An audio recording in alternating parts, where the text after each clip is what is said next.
Oh my goodness. Who was over on I Know This Chocolate? Yes. So Larissa, how did you hear about us? Through a friend. Excellent. Yeah, I was a yoga teacher and practices meditation, mindfulness, all the good things. Who's your friend? Faye Ross. Oh my goodness. Do you know Faye? Are we recording? Are we broadcasting? Yes. Okay. Oh. No. Okay. And if you're watching, Faye is the reason I'm here. Oh, really? Yes, and she has dropped in, but she has her own path, so she's never studied ACI or anything with us. But Faye knows me from when I was just out of school, and we worked together at the Pan Pacific Hotel. Oh wow! Yes. But that's how we met. But how she brought me here was back in 2004 when I opened my own gallery, because I was only in the hotel for a very short amount of time right out of school, and then I ended up working in the arts and in an art gallery. And when fast forward to 2004, I was opening my own space in partnership with someone else. Faye told me that I must read this book called The Diamond Cutter by Geshe Michael Roach, and that I would love it. She knew I'm Japanese Buddhist, so if you're Japanese by default, 80% of the Japanese population is Buddhist, just like 80% of the North American population by default is some form of Christianity, right? So like that, and I was attracted to the book because it's called How to Use Buddhist Principles to Succeed in Business. I'm paraphrasing, but that's the gist of it. And I was just starting my own business for the first time after having worked many years for other people in galleries. And so I read this book, inhaled it from cover to cover, and I felt like I had been sitting, Clara has heard me say this so many times, but truly, I felt like I had been sitting in this room of Buddhism all my life, and finally Geshe Michael turned the lights on. And then I was curious because I thought, wow, this is the most fascinated I've been with Buddhism ever. I should study my own faith because I've been brought up Buddhist, and so I then researched a lot of my own like Japanese Buddhism, and it was okay, but it didn't spark me the way the Diamond Cutter did. And at the back of the Diamond Cutter was a website, so I looked it up. And I did all this online research, and everything that spoke to me led me back to Geshe Michael, including the Enlightened Business Institute. There was a website at the time called dharmastudent.com. Like, there's nothing on there that has his name, but it was him again. And then teachers started to come through, and the rest is history. And here I am. And I actually tried to get Faye to come with me, because Geshe Michael has come through the city a few times. And I don't know that she's ever met him.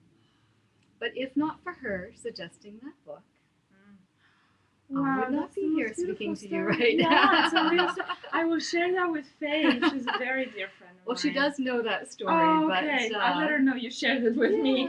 So did you take the Langara program, the teacher training program? No. Okay. I am just a novice. I'm just learning for my own practice. Because Faye then subsequently, recently took her teacher training for the Langara College, where Joni teaches. Although we have a teacher here who's on their staff now, but the year after Faye completed her certification. So Faye has been here with another friend, Kathy Richardson, to do yoga, and they've come to like Lama Marut's talks and stuff like that. But it was interesting, our different paths. Yeah, she's lovely. Well, thank you for sharing that. I love her so much. It's great. So you have dropped in, literally, to the second class of the Asian Classic Institute formal studies, and this is the second course. We're in the second class of the second course in 3 courses that cover this beautiful book called A Guide to the Bodhisattva's Way of Life by Master Shantideva.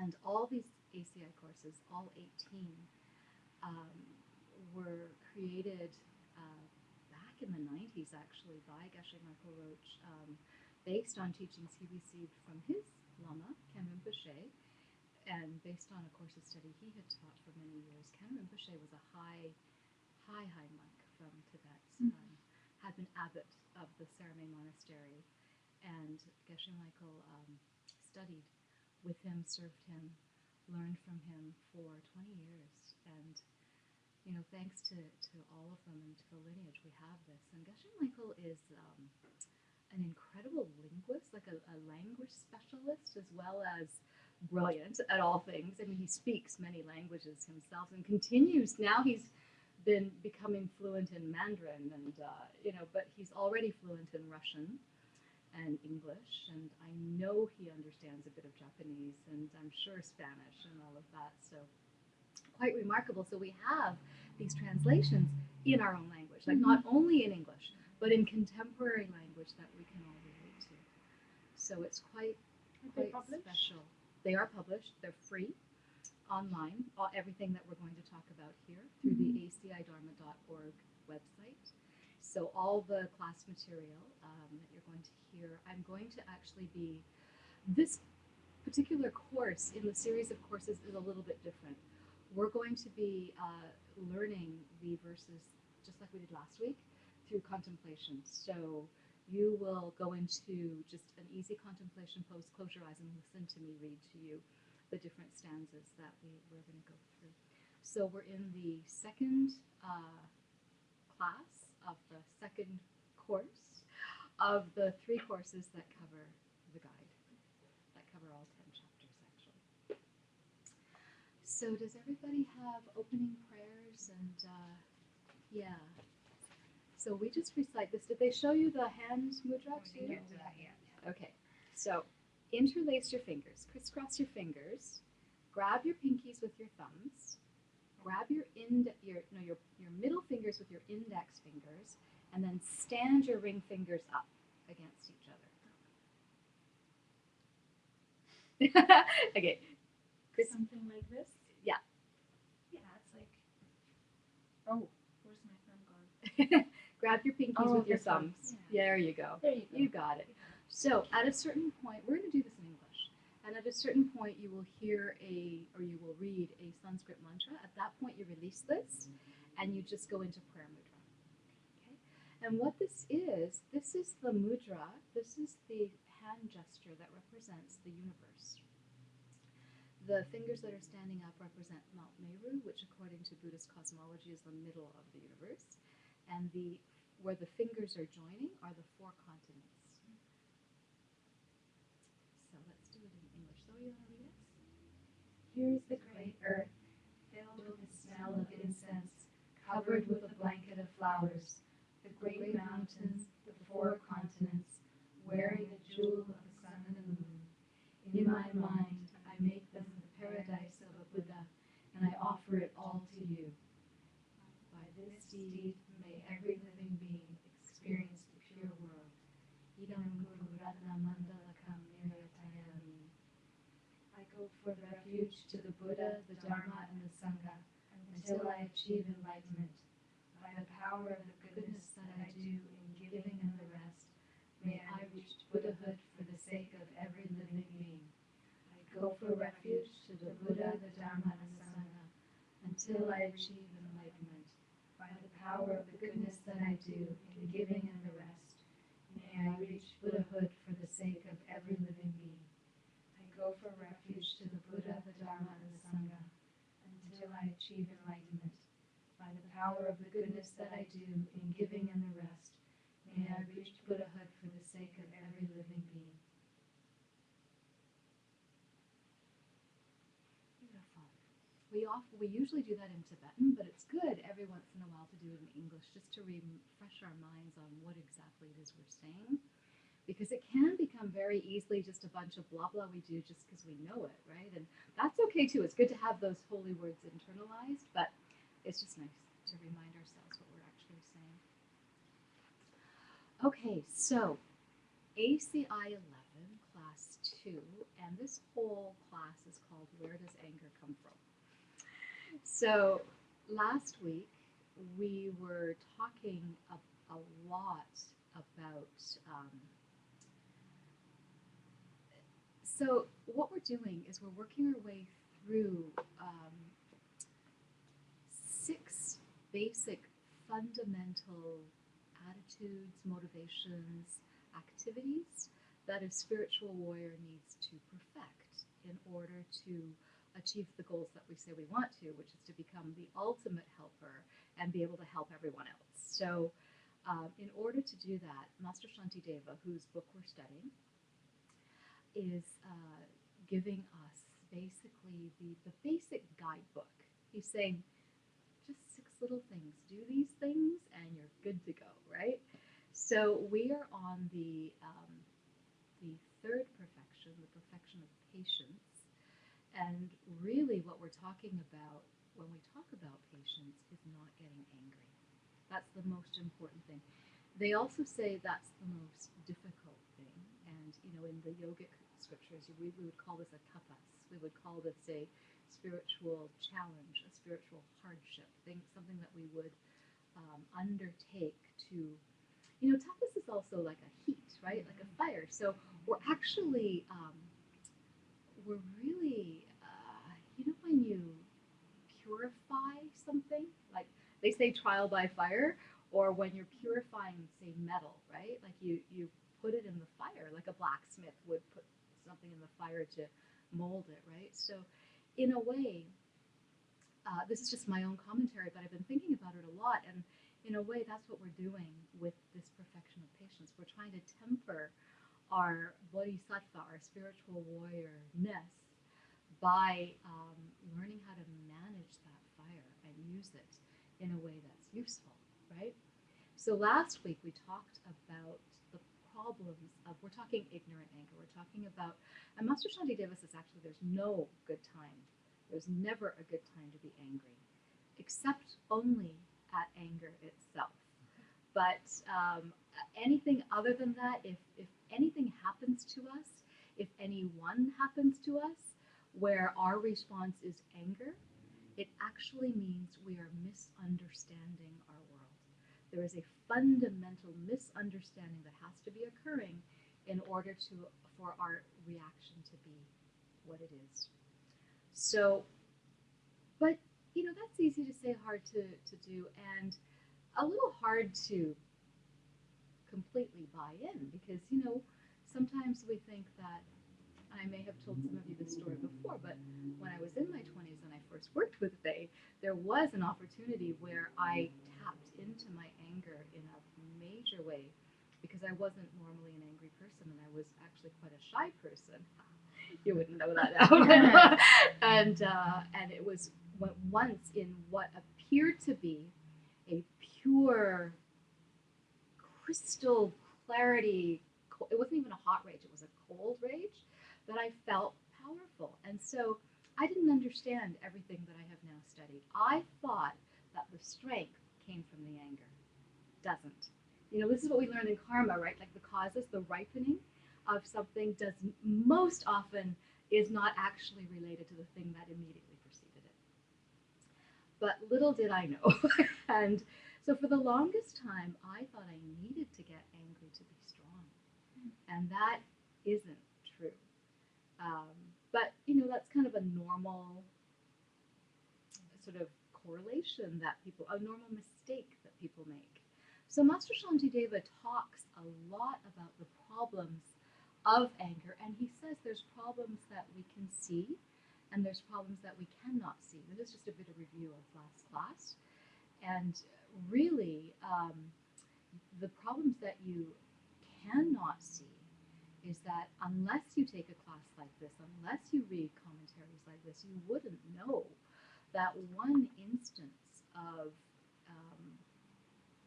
pure anger now they say at a bodhisattva, at someone who you recognize to be a highly realized spiritual being, but one moment of anger towards a being like that destroys what they say as eons of good karma. Eons is the number 10 with 60,000 zeros behind it. So that's a lot of years, okay? And, Geshe-la says, give it a ratio of 1 to a zillion. And it just means a whole lot. That's how much good karma you destroy through one instance of really focused, targeted anger. And, you know, we were talking last time, right, about how we even see smaller versions of that in our everyday life in relationships. You could have a relationship that has been solid for 10, 20 years, and 10 minutes of heated anger can destroy it. You know, the words said in those moments can destroy all those beautiful years, right? So, like that. Now, the immediate effects that you can see, remember, we don't need any beauty potions, although thank you, is that because if we just could stop getting angry, we could reverse the process that we normally experience as, you know, the wrinkles, in a way we kind of understand that, but not really. We just think, oh, that's a natural process of aging. There's nothing natural about it. It's our karma ripening from our seeds of anger that have, you know, the good seeds that keep you youthful looking are all used up. And so if you want to be more beautiful, just stop getting angry and be kinder to people. And, you know, it's just the way it goes. So we got into that too, the benefits of that happen when you don't get angry. So you do the reverse, like you get to enjoy all the good karma that you have accumulated. And it actually, you know, anything that is good in your life right now, anything you like about yourself, about your mind, about your body, about the people around you, about your experiences, all of that is the result of your good karma.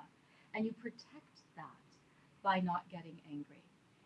You know, what we're trying to actually train ourselves to do is perpetuate the causes for that. But even if we're a little bit sleepwalking about that, at the very least, by not getting angry, we're protecting the good karma that's allowing us to enjoy what we enjoy, right? So, like that. Then we got into the causes of anger. And this was really interesting because we think, see, I thought when I was in my 20s, the cause of my anger was my manager. Like, I really thought that was the cause. No. And the real cause of anger is being upset. And being upset means you're off balance. And you're off balance because you either are anticipating that you're not going to get something you want, or you're going to get something you don't want. And in either situation, you're unhappy about it, and it gets you a little off balance, and you start to get upset. So here's the thing. Anger feeds on your upset.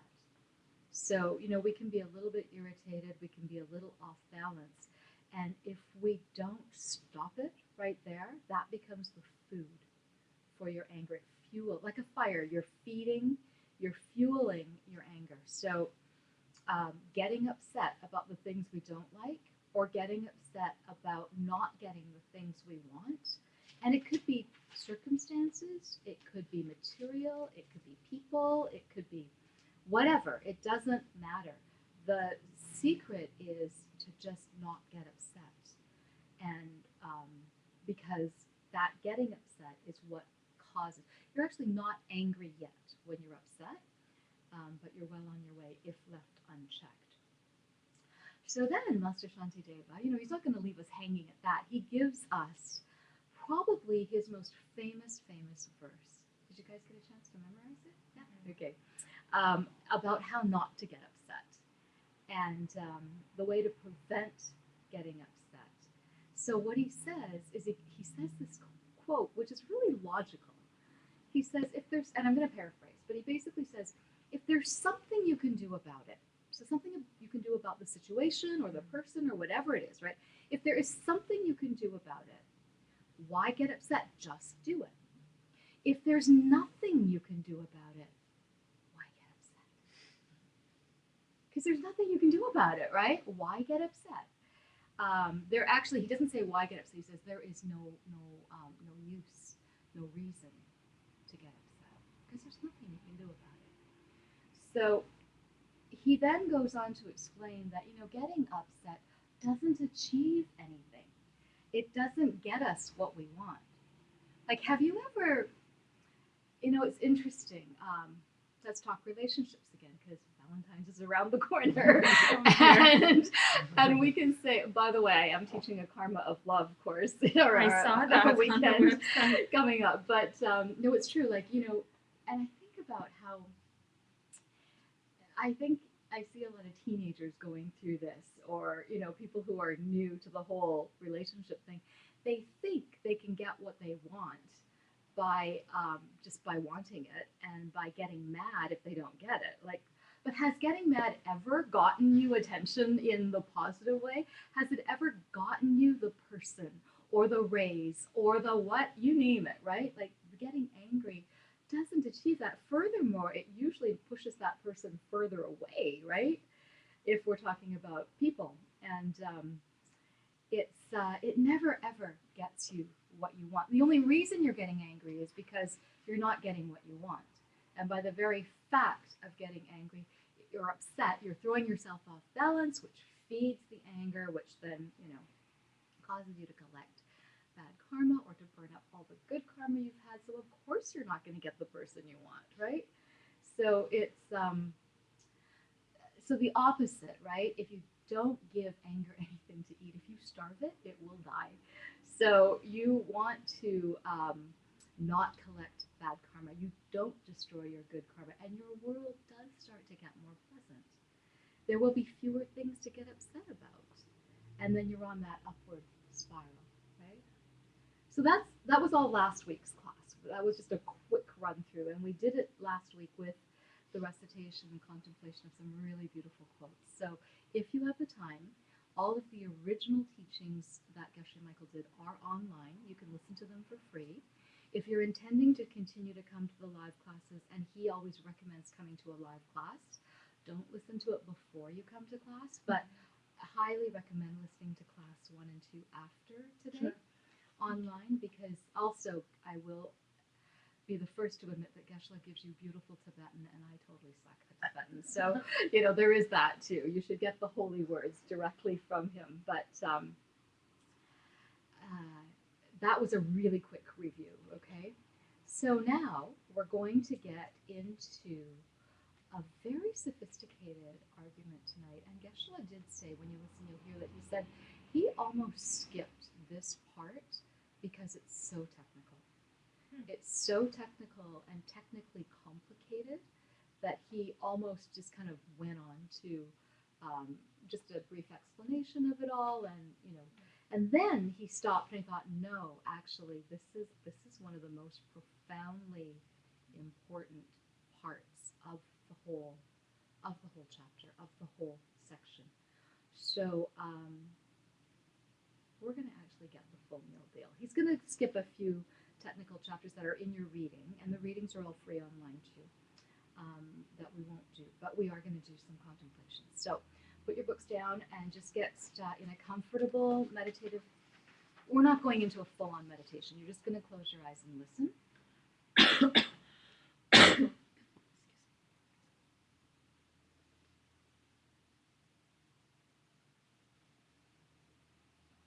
So this next contemplation is called "We Should Then Be Angry at Unwitting Physical Objects." You fail to feel anger or bile and such, these major sources of pain. Why then are you angry at those with minds?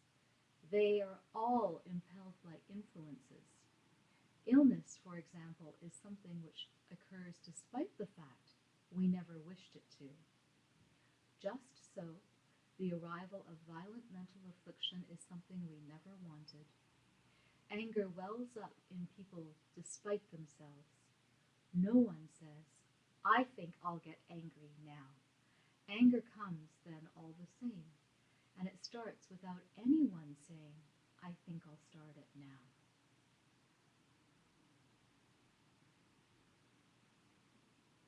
Okay, you can open your eyes. So, to understand this quote, this translation of Master Shanti Deva's, and he calls it Contemplation 7. I don't think I actually gave you the numbers of the contemplation last time, but I think it correlates in your reading. He's calling this Contemplation 7. You actually have to understand a little bit about Tibetan medicine to understand this. And actually, if you're familiar with Ayurvedic medicine, it's similar. There's three basic elements in your body, and in Tibetan, and I apologize for my pronunciation, they're called Chiba, Bacon, and Lung. Some of you have heard of Lung because we talk about it all the time as a wind condition, right? Although this is a Lung too. An oral transmission is called a Lung. Lung simply means wind in Tibetan.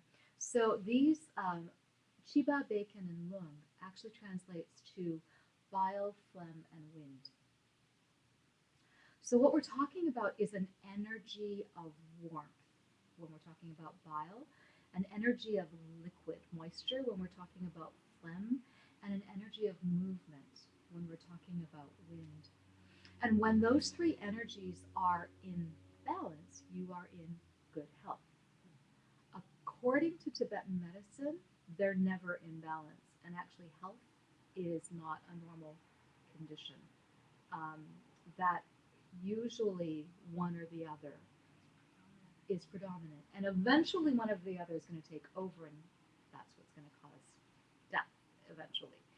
But see, if you have too much wind element, and we can all understand this, you start to feel nervous.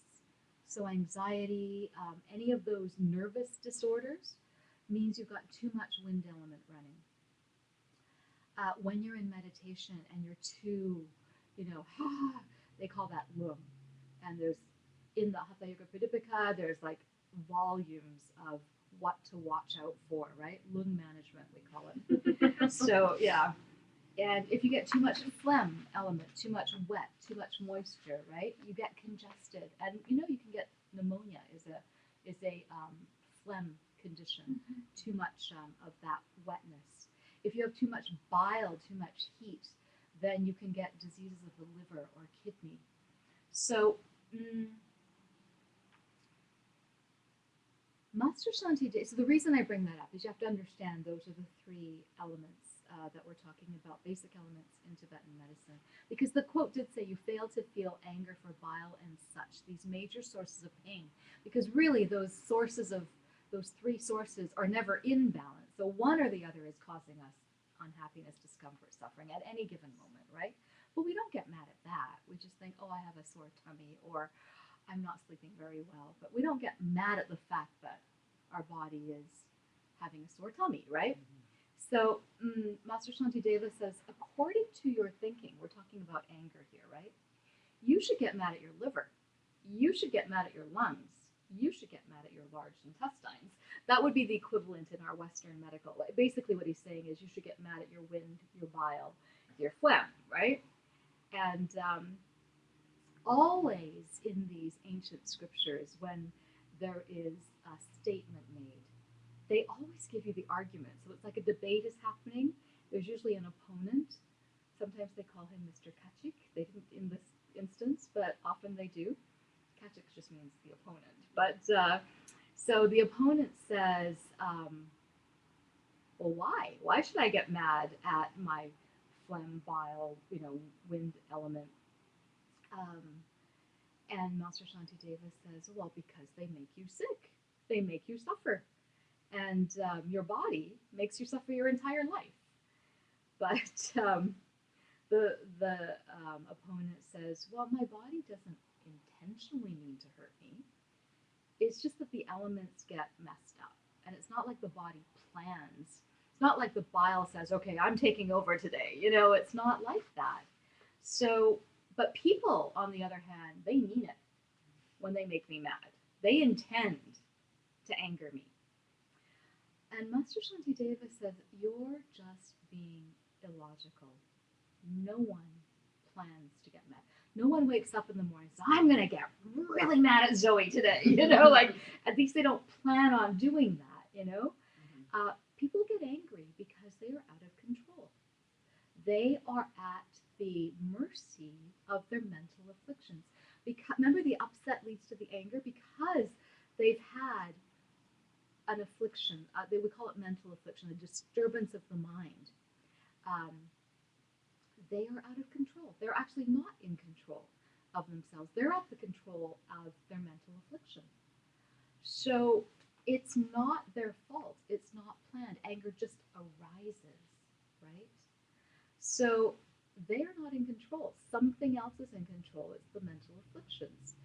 And actually, if you think about it, if you remember the last time you were good and angry, there isn't a whole lot you can do about it. Even if you feel, I shouldn't be so mad, right? Because it just is a ripening that happens. It's this big wave of anger. So, so Master Shantideva says, you know, if you're going to get angry at someone else for being angry at you or for doing something bad to you out of anger, you should just as easily get angry at your own body, because that's really what's causing you your suffering. And then he said, well, your body doesn't intentionally harm you. And Master Shantideva says, no, well, the person who's angry isn't intentionally angry either. They're at the mercy of their mental afflictions. So he says your argument is no good. They're not getting angry on purpose. They cannot control themselves. So then Master Shantideva says, but you know, we do have to get to the point of who is in control. And these are the really technical verses that Geshe-la isn't going to go over right now, so they are in your reading. But the explanation is probably one of the most crucial points of this book. And as you hear what I'm about to say, those of you who've been in class for a while will realize this is the foundation of almost everything Geshe-la teaches. The whole point of understanding who or what is in control is really understanding the way the world works. It's really understanding the real causes of anything. We're talking about emptiness and karma again, right? But we're talking about it in a real important way, because this is we're talking about what is it? I'm suffering. I don't like angry people. What causes this? You know? And Master Shantideva says the clue, the key to stopping anger is to understand where the things that you are angry at come from. Where did that boss in my 20s come from? Where did that guy at work that you don't like come from? Where did that traffic jam? Did you guys know on freeway number 1 today it was closed down for a while because there was a fire in the middle of the road?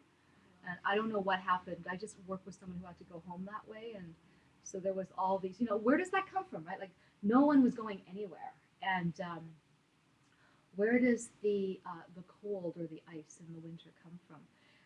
Where do your credit card bills come from? Where does anything that causes you grief come from? And we're talking both animate and inanimate objects. We're not just talking people.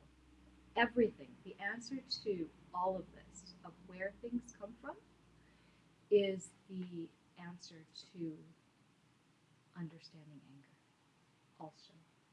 And then, when you know where things come from, you can decide what to do about it. So,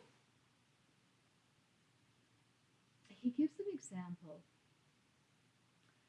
and Geshe-la actually gives this example about two people being in a car accident.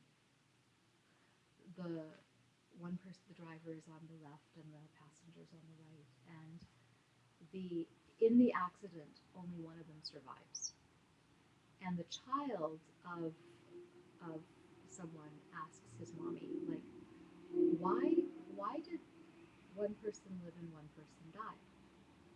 And the mom says, well, they were both in the car, and the one person had a seatbelt on and the other person didn't. That's why the person who didn't have the seatbelt on died. But why did the person have the seatbelt and this other person not have the seatbelt on? Well, because this one remembered to and this one didn't. Well, why did this one remember to and this one didn't? And on and on and on, until the mother finally says, because, or stop asking silly questions, right? Like, but this is the why mommy or the why daddy question. And at a certain point, as children, usually, we learn to stop asking. And it's not our parents' fault. They've experienced the same thing. No one's been able to give them a really good answer, right?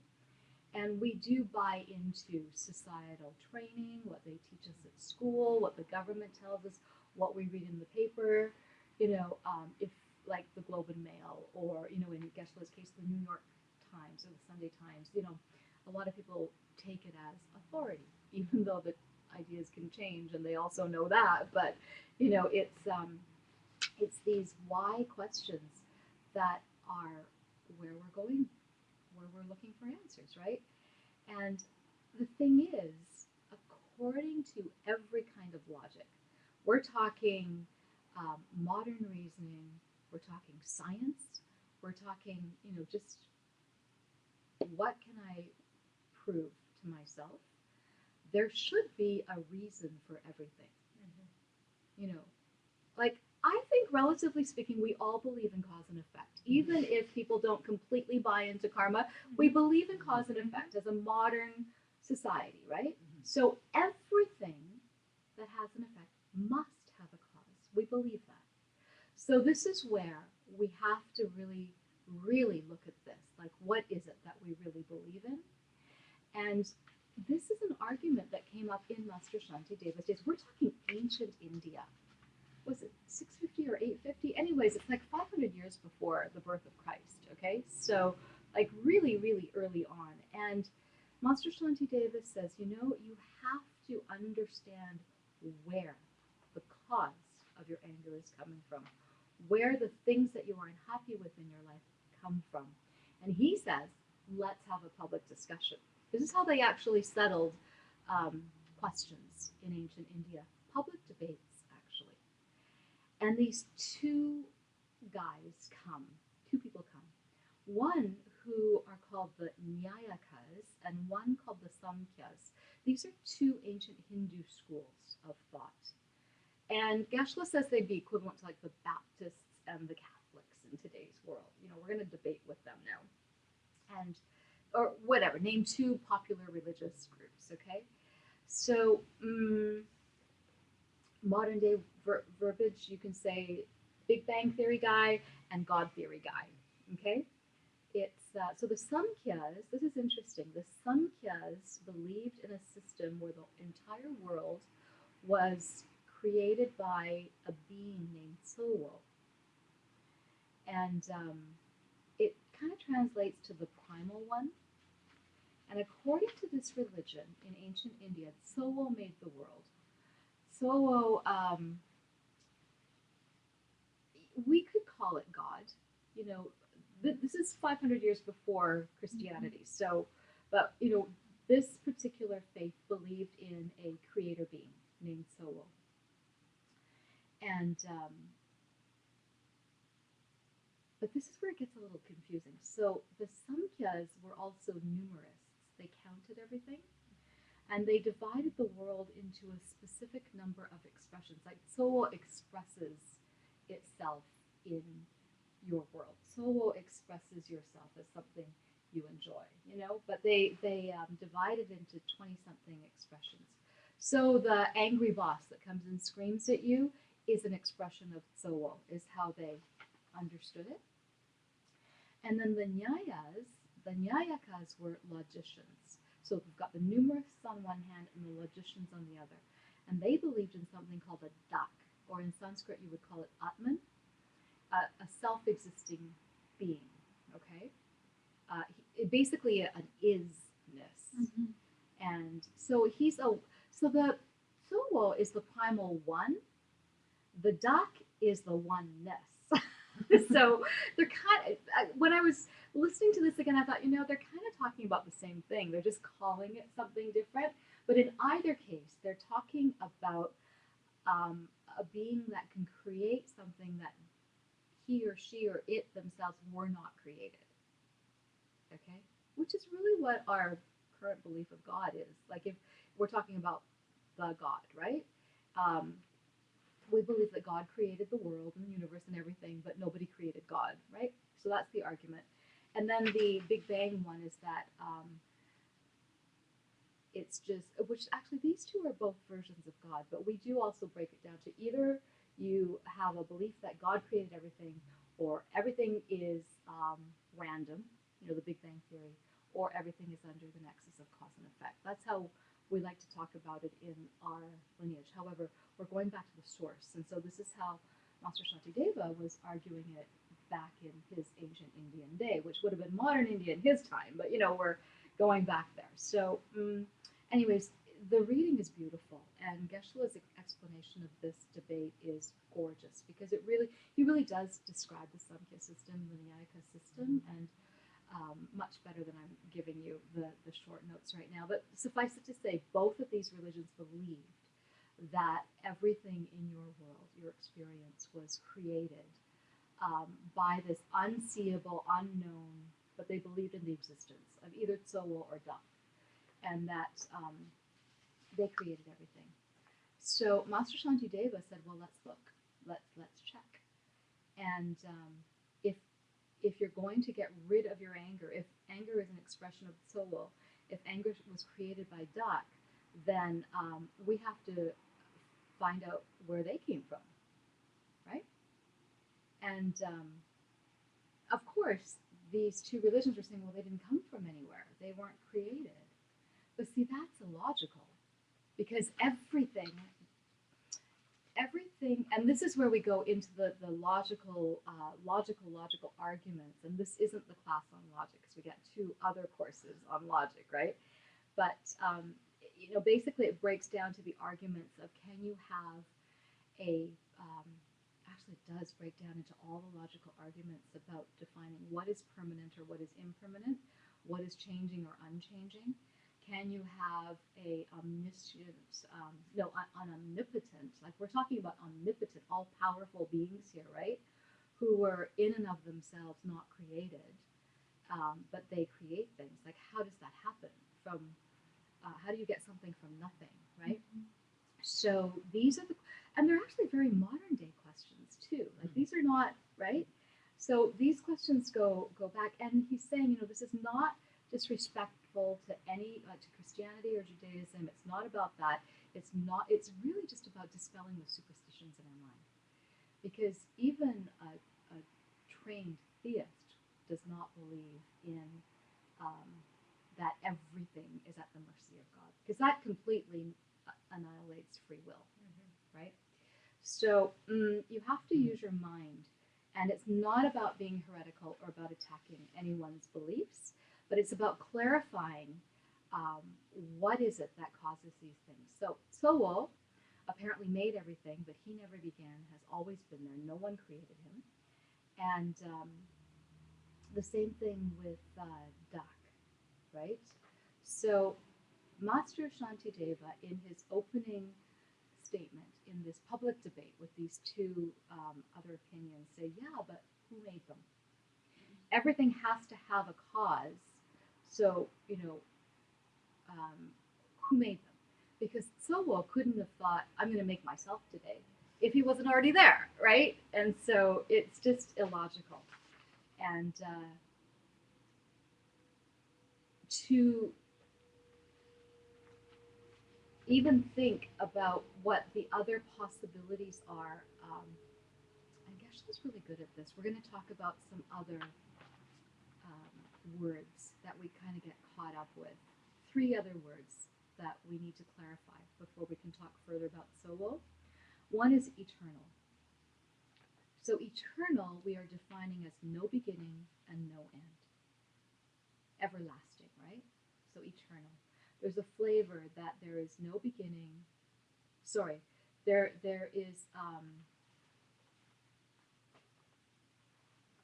There's also a flavor that there could be a beginning but no end.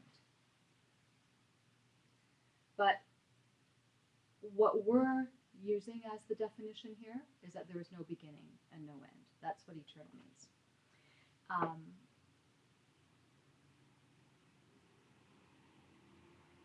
Permanent. Permanent means something that lasts forever. Doesn't break. And then changing. Changing means fluctuating. Okay? So those are the words that we want to just make sure we're understanding what we're saying when we say those words. So this apparently is a homework question. Geshe-la has asked us to do a bit of logistical thinking, logical thinking, and in Tibetan, this form of analytical thought is called mushi musum. And it's basically where in logic you say, does any object include these two qualities or not? This or that sort of thing, right? Is there anything which is changing but eternal? So remember, eternal is something that has always been and will always will be. Is there something that is eternal but is also changing, constantly fluctuating? So if you think of that, is there something that has always been, always will be, and constantly shifts and changes? And according to Buddhism, a good example of that would be the mind, the human mind. Because Buddhism believes in past and future lives, right? And so the mind has always been, always will be, but the mind is always constantly changing. Are we off there? Yeah. So,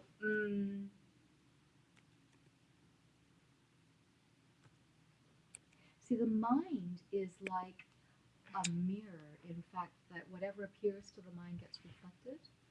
So it's constantly. We say actually 64, 65 movements of the mind per second per finger snap. And anytime you perceive something, your mind has moved. You can't perceive anything without your mind having moved, okay? So, so the mind. We say, in Buddhism, they talk about beginningless times. They say the mind always has been and always will be, but it's constantly changing, okay? How about eternal and not changing? And about the only example of that is empty space. So, so watch this. When I do that with this delectable chocolate bar, okay? Right now, the space in front of me has a chocolate bar in it, okay? Now watch this. Did that space change? No. It just doesn't have the chocolate. That's right. That's right. So that space is eternal, has no beginning, no end, and doesn't change. Okay? So,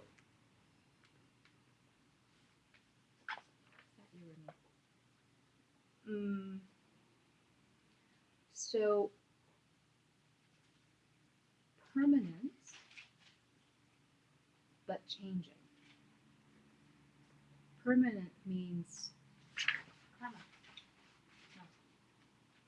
that's interesting, but it's not necessarily permanent. We're No, talking it's about the not. mind again. Actually, Okay. that's probably another good example. It's going to be around, but it's changing. And then, another one would be impermanent and changing. Well, that's everything, right? I mean, everything in our normal world, your job, your relationships, your health, the stuff you own, right? They're in constant flux, impermanence and changing. So, here's a trick question. What would be impermanent and unchanging? Impermanent and unchanging.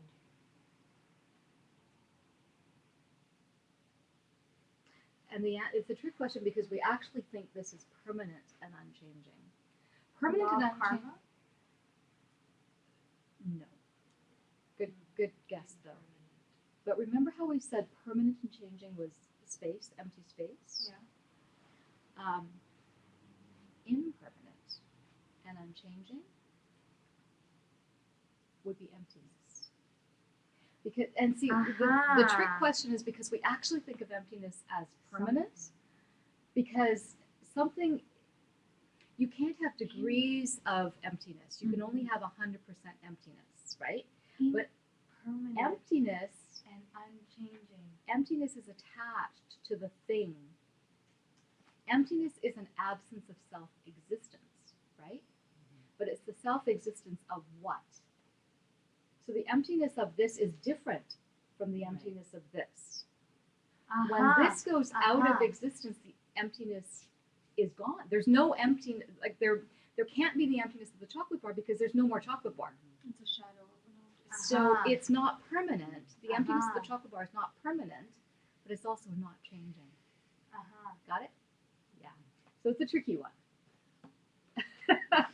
I know. It's almost formlessness. Almost, yeah, because that's another word for emptiness, right? Yeah. Sorry. We're delving into diamond cutter theory. We're diving into an earlier course on ACI logic. And is Leonardo okay now? She said she's still on the 3 Joules Ustream page. The screen just went black with a downloading circle in the center. It should be working.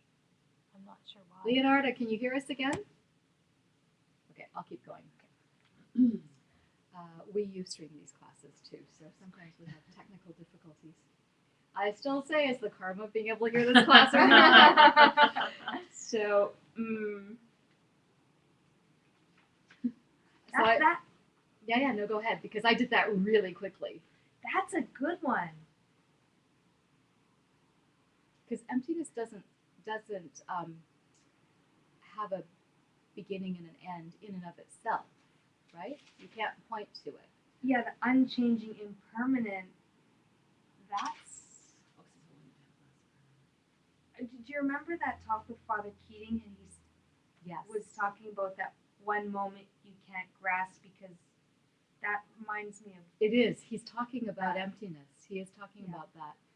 And so emptiness is not unique to Buddhism. It's not. It's just the Buddhists truly have explained it the most clearly. The Tibetan Buddhists have explained it the most clearly, because I didn't actually learn about emptiness in Japanese Buddhism, in my flavor of it, because the more I study Tibetan Buddhism now, the more I've been exposed to, actually there is an exquisite esoteric strain of Buddhism in Japan. And there's a beautiful temple called Koyo-san that I'm hoping to make it to one day. It's a tantric temple, and they definitely talk about this stuff. So, but the reason nobody knows about that, it's all very esoteric, high secret teachings, and nobody's supposed to talk about it, right? So it's one of those magical things that becomes revealed the more open, or the more the karma shifts, right? And the more we're able to talk about these things. So. Okay, so we're trying to figure out where we're going to blame for, like, who can we blame for all of our problems, right? And, basically what Geshe is boiling down to is we can't blame our problems on God, okay? Like, we can't, because God, in the way that we're labeling God, or Tsowo or Dak, in the way that the ancients labeled it, could not exist. They're labeling it in a self-existent way. Cannot exist, because a God who creates everything is a changing thing and cannot in and of itself have been caused from nothing. Had to have been caused by something else. Like, even Big Bang theorists are now saying the Big Bang was created by a previous Big Bang. We don't have argument with that. That means there was always something that came before, and they don't point to a first Big Bang, right? So that actually is not no contradiction there. It's only when they say out of nothing came the Big Bang, then we're like, wait a minute, right? So, there's nothing that can affect other things that is not itself affected by something else. That was really tricky, right? Did you get that? Yeah, okay. So it's impossible. So those three arguments, right? Like that something cannot be started from nothing. If it's a moving, creating thing, it has to be a changing thing, right? And the whole argument of we do believe in permanence and impermanence, but we don't believe in things that are not caused by anything else. Okay, so, and the thing is that whenever our mind jumps up and goes, wait a minute, it's that it's really inconvenient actually to really live this way, to like really, and as I said, most of us believe in cause and effect. Most of us actually have a fairly decent understanding of karma. But even the most educated Buddhist can try and have karma be convenient, because it's inconvenient to really live by, to completely 100% live by a worldview is hard, but you have to. You have to pick one and stay with it, and really, like, because if you truly believe in the cause and effect, what we're getting to is where the world comes from. And where the whole world comes from is going to answer that initial question, okay, about who caused the person that's making me angry, or all of that, right? So, but one more thing, we do say the Buddha or Buddhas are omniscient, but not omnipotent. They're not all powerful. They are all knowing, and the proof that they're not omnipotent is that we're still suffering. Because if they were omnipotent, then they'd have to be extremely sadistic to keep us in suffering, right? And that's impossible, because the other quality of a Buddha is that they love us unquestionably, right? They love us more than we love ourselves. So if they could have, they would have fixed us by now from there, but they can't. Because the only person that can fix you is you, right? And the omniscient part could be that a Buddha just knows the ultimate nature of any phenomena. It just understands the emptiness of an object. Yes. So the omni part is okay. The omni part of even omnipotent is okay, but it's the potent part that doesn't work. Okay? The omni, the ultimate, is crucial. That's the actual part that we're trying to get to. We're trying to get to this understanding of and a Buddha does know all things. They know we suffer. They don't suffer, but they understand we are suffering. But what they can do, and this is where their power comes in, is they can teach us. In fact, they're teaching us all the time. It's just that we don't have the ears to hear it necessarily, or the eyes to see it, until we improve our karma. Exactly, with practice. And then when we do, when we stop getting angry, so our good karma has a chance to blossom, then all of a sudden, it's like the cotton comes out of your ears, or you hear sounds you never heard before, or right? That you open your, actually what you're doing is you're removing the obstacles. And what you're doing is, they do say that when we eliminate our mental afflictions, it's a cessation, it's a stopping, right? It's not that, yes, we have to create the good karma to get the virtue, but it's not even the good karma so much that is, what we're trying to do is we're trying to stop the bad stuff, right? And because once you have a true cessation, it can never come back. So,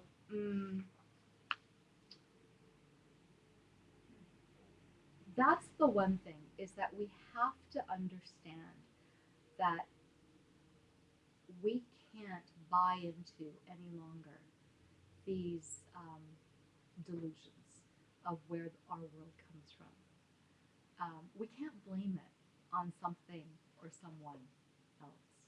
It's all in the nexus of cause and effect, and everything is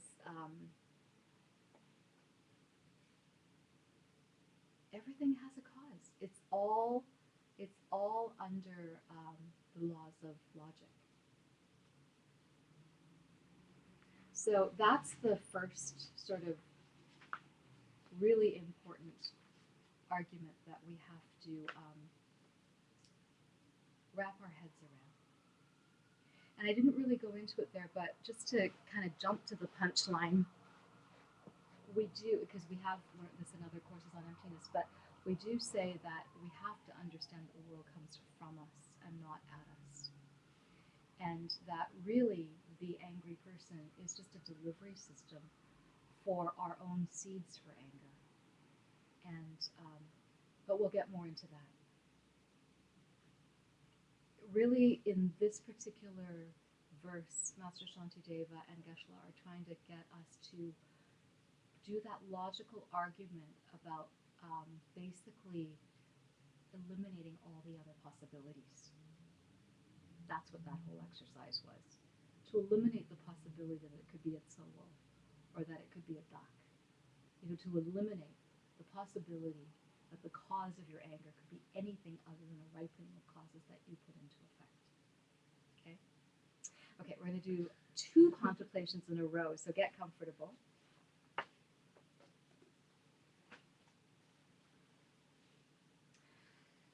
People do so much harm to themselves that it is no surprise they hurt us.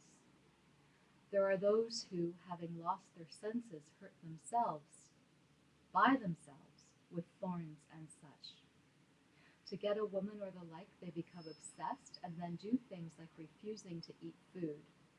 Some go and hang themselves, leap from cliffs and swallow poison or other harmful things. Others go and hurt themselves by living in a way against the virtuous life. If people driven to it because of their mental afflictions even kill their own dear selves, then what surprise could it ever be to see that they also act in ways that harm the bodies of other people? Thus do people live, committing acts like suicide, driven by their own bad thoughts. If by some chance you cannot feel some pity for them, at least withhold your anger. If people are harmful by nature, it is no surprise when they hurt us. If they are only harmful at moments, we should bear with them. If it is the very nature of those who are children to do harm to others, then being angry with them is wrong, as wrong as hating fire for the fact that it burns. And if the nature of living beings is to be thoughtful, then their faults are occasional, and being angry with them is wrong too, as wrong as hating a puff of smoke in the sky. Okay. Oh, Lena is back on. So this is interesting. Master Shantideva says, do you get mad at the sky because a little cloud comes across it? You don't get mad at the sky. You don't say stupid sky, right? Just because a cloud comes by. So basically he says, if a human being has the nature of being noble, and from time to time they do something bad to you, well, you have to just excuse it because it's not their real nature.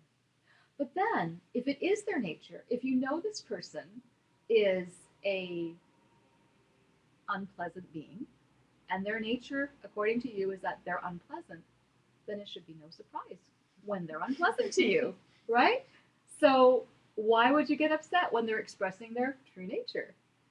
And so Master Shantideva says, now he's not saying that is their true nature, but if that's what appears to be their true nature and they live up to what you're expecting of them, Master Shantideva says you can't get angry either way. Basically, he's just saying stop it. Just stop getting angry. It doesn't make sense. It doesn't make sense. And this is what he's getting at. Like, that we're giggling because the logic sounds so silly, but that's how we have to get to it, right? Yeah, so, and it's interesting because I had been preparing for this class, and then today in my work situation, a very good example of this came up in discussion with someone who has been, has certain proclivities, certain habits, and they keep behaving in this way. And one staff person was upset about it. I said, look, in your whole time you've known this person, have they behaved in any other way? When pushed into a corner, do they always behave this way? Well, yes. I said, okay, so don't get upset about it. You kind of have to feel sorry for them that this is their only mode of operation and behavior that they know. Mm-hmm.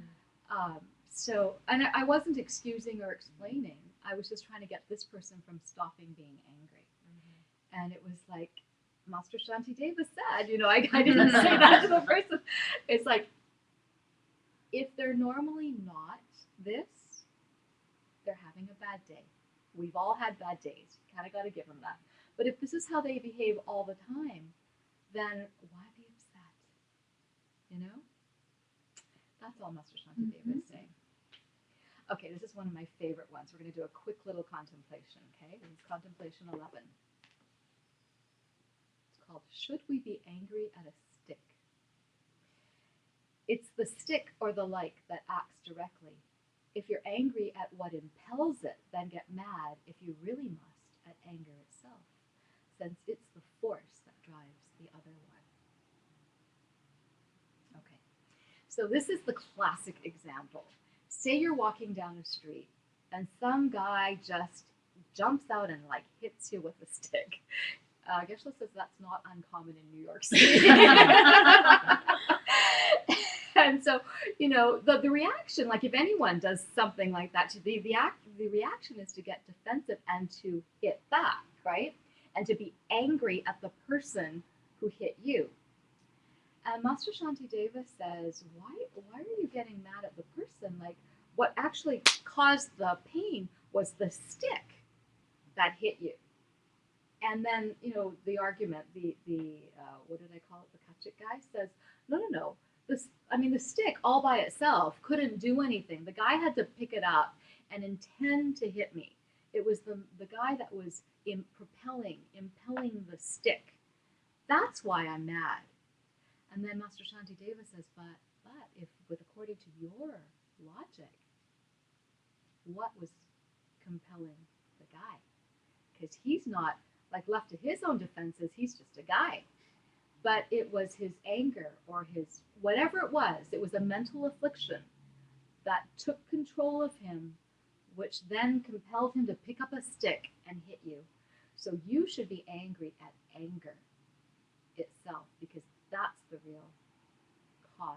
That's the real driving force, right? Yeah. And,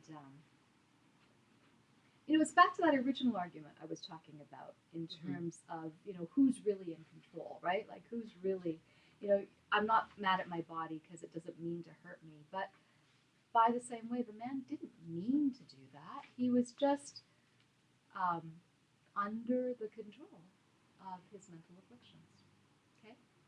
So, and that's what happens to us. We get under the control of our mental afflictions, and then there's no, you know, it's kind of game over, right? So we have to fight that. We have to fight it before it turns into full-blown anger. And Master Shantideva says, start with your own anger. You know, if you get mad at someone else who's hit you because they're angry, go after your own anger. The next time someone hits you with a stick, go on a big campaign against anger. And you can start at home, is his argument. Okay, another contemplation. Okay,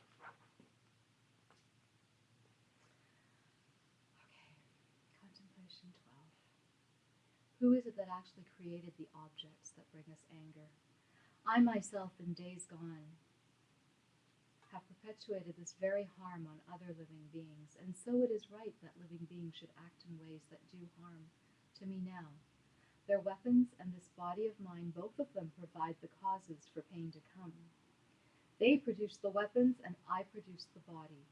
At which should I be angry? This blister in the shape of a man, unbearable if someone touches it, filled with suffering, it's me, who driven by blind desire grasps to it. So who deserves my anger when someone harms it? Children want no suffering, but at the same time then they thirst for the things that bring them pain. If suffering comes to you because of some fault of your own, why feel hate for others?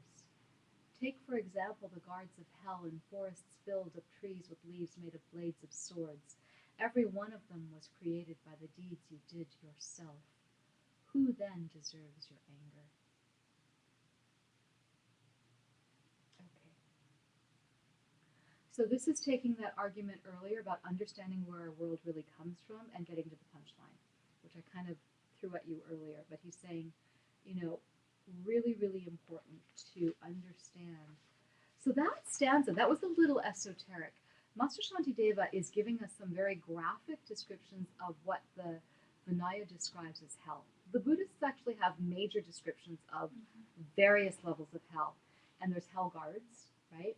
And there is a type of hell where there are forests filled with trees, but the trees, if you get up close, they're all sharp blades of swords. So if you try escaping from the ferocious beasts that are chasing you, you climb up the tree, you cut yourself going up. It's like that. I know it sounds really horrible. It is. But they're saying that that experience is a karma. It can only exist as the ripening of deeds that you created for that harm to come to you. So that's the very graphic and unpleasant example of saying the world comes from you and not at you. That everything that we don't like, from noises, smells, anything, comes from, I mean, actually, let's go take it even further back to the classic example is the angry boss. Really, when you're looking at them, it's just data.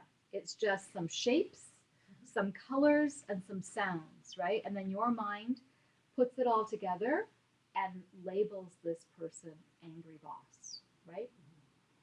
Because the person sitting next to you who is watching this all go down sees the same shapes, colors, and decibels and thinks, ah, she's finally getting it. She's finally getting what she deserves, right? They're not seeing it as angry boss. They're seeing it as justified management, right? So it's the same data, but how someone is experiencing it depends on their seeds that are ripening, depending on what's happening for them, right? So our minds make these distinctions. The data in and of itself is not fixed in any way.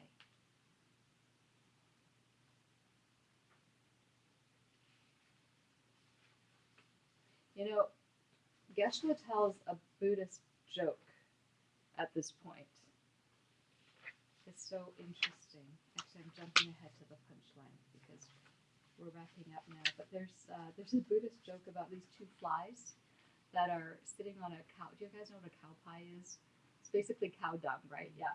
And they're sitting on this cow dung, and they're contemplating what a Buddha heaven would be like. And the one fly is like, I don't think I'd like Buddha paradise.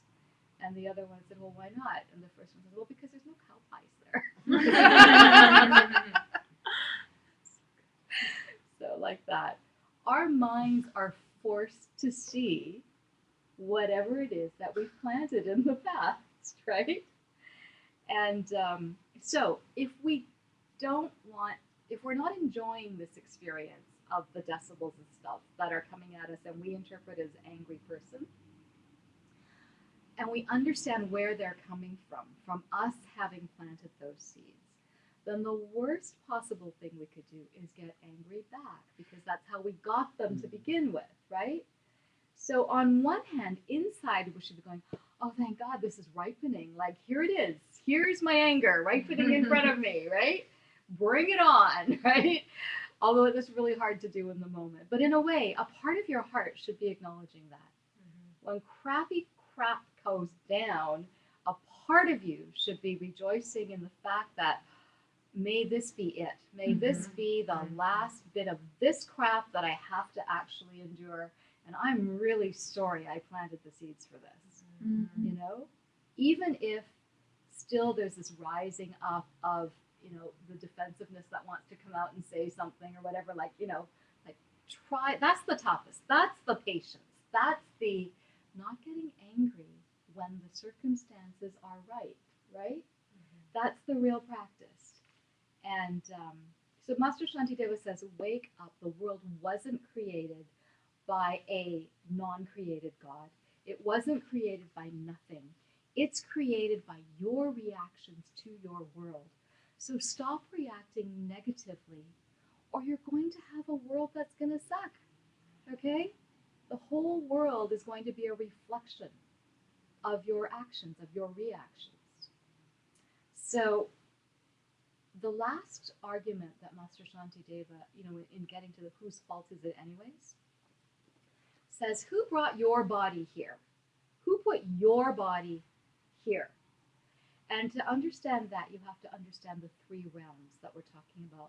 We're talking the three realms of samsara. We're talking about the desire realm, the form realm, and the formless realm. So we here right now are in the desire realm, okay? And then the next level up where we can get to in meditation is the form realm, and then the formless is where it's just all mind. But so we're really, the you are here sign points to the fact that you sitting here are in the desire realm, okay? So when you're here, once you've parked your body here, you are in samsara and you must suffer. That's the definition of being in the desire realm and in, yeah. So our nature, Master Shantideva says, once you park your body in the desire realm, you're stuck and you will suffer until the day you see emptiness directly and you understand the three realms. You're taking my word for it. But you will understand, when you really do understand emptiness, you will understand where all this comes from. So until then, we have to take the word of sages like Master Shantideva and Geshe Michael and all of that. But once you have parked your body here, like taken birth in this type of a realm, you have to suffer. In fact, the fact that we're sitting here, Master Shantideva says, proves that we have bad karma. Because if we didn't have bad karma, we wouldn't have ended up here, okay? Now, having said that, the sages also say that if you're a human, you've got the best chance of getting out, okay? And if you're a human in this room, you have an even better chance. But if you're human at all and you're in the desire realm, it's the result of bad karma that brought us here, and we will suffer. So who are you going to blame? You're the one that created the karma that threw you here, right? Thank God you've got better finishing karma. You're in Vancouver, in a safe, right? Like you're in a room full of dharma, as opposed to being in the middle of a war-torn country with no food and shelter and no dharma, right? So your finishing karma is pretty damn good. But we cannot blame others for our unhappiness. We have to get honest with ourselves as to who really put us here, okay? And by the way, that's where the cow pie and the fly joke comes in when you're listening to the audio. I just liked it and told it earlier. But see, so we put ourselves here, we're keeping ourselves here, and not only that, we kind of like it here, okay? So, because we get attached to our kleshas. So, Geshe says we have to be careful, this is actually really, really good advice for any Dharma student. We have put ourselves here. Like it or not, know it or not, I'm here to tell you we have put ourselves here. Luckily, we're in a situation where we can study and we can learn and we can practice so we can do something about it. But if you're kind of coming to Buddhism class half-heartedly, if you're not really doing your contemplations and your homeworks and your meditations and really actually putting it into practice, it's not going to do much. And it really means that you prefer it in samsara. You actually don't really want to get out. And you prefer the coffee shop to enlightenment, he says. Because if you're whining about the hour you have to meditate, or if you're whining about keeping your book, or if you're like complaining about how much time you don't have to do certain things, then it proves that you like the desire realm. And it's going to eat you up and spit you out back in the spin cycle of samsara again. So the nature of this realm is, the nature of this body, right? And this mind is to suffer in this realm unless we can get out while we have our wits about us, while we have all the leisure and opportunity, right? They say in the Lam Rim, while you have the strength and while you have the fortitude to stop getting angry.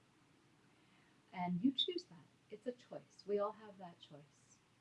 So this is a good realm to be in if you are going to be a clear-thinking Buddhist, as opposed to a hell realm where it's too much pain, right? Unremitting pain, or a Deva realm where it's too much pleasure. So it's a good realm, and this is where you should really dedicate yourself to your studies, your practice, and get out. So that's it. There is one more question on your homework that asks about 4 important words in Tibetan for a changing thing. So it's anything that does something. A functioning thing is a changing thing. A produced thing is a changing thing. And anything that is produced by causes, and anything that is made. Okay, so nupo, a changing thing, a functioning, okay, changing thing, functioning thing, produced by causes, and something that is made are all synonyms. Okay, that was just a technical question.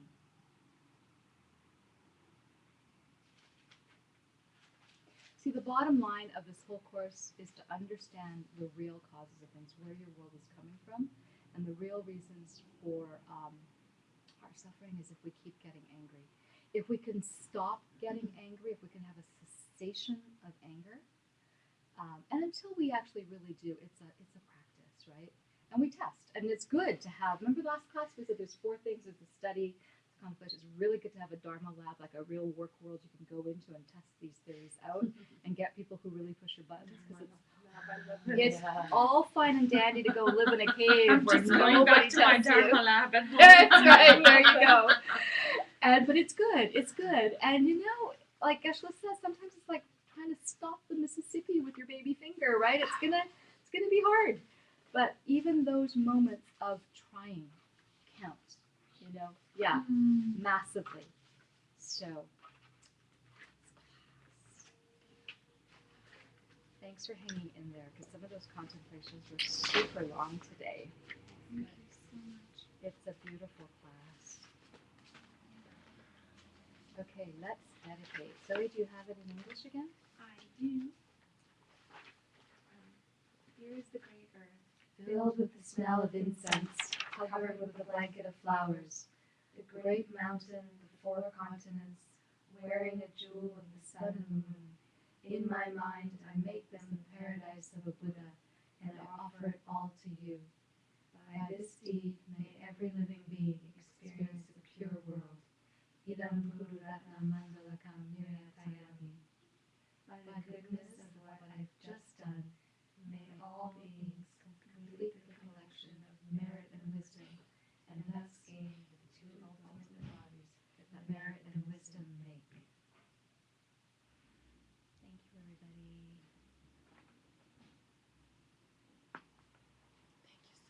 Oh, thank you. Hanging in there. It's easy. It's very easy. We love this. Good timing.